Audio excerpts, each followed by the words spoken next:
პოლიტიკური შეფასებების თემა გახდა უნგრეთის პრემიერ-მინისტრის ის განცხადება, სადაც ვიქტორ ორბანმა თქვა, რომ ევროკავშირი მისი არსებობის ბოლო საათებს ითვლის.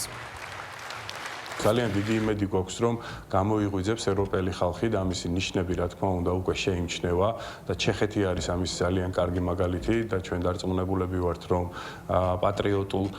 ძალებზე გააკეთებენ აქცენტს თვითონ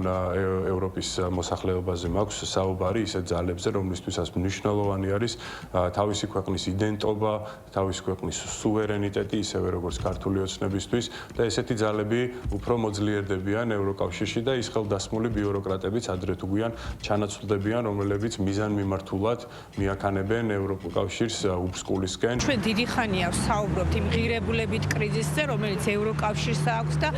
სავსებით ლოგიკურია, თუ ეს ღირებულებითი კრიზისი ვერ და არ დაძლია ევროკავშირმა,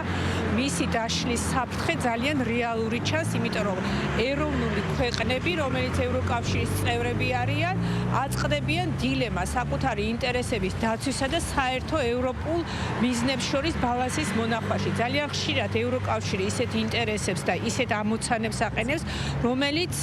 თანხვედრაში არ არის ამა თუ იმ ქვეყნის ეროვნულ ინტერესთან. ჩვენ ხედავთ შანტაჟს, ზეწოლას, ჩვენ ხედავთ საკუთარი ევროკავშირის ერების არმოსმენას ევრობიუროკრატების მხრიდან. ეს ყველაფერი,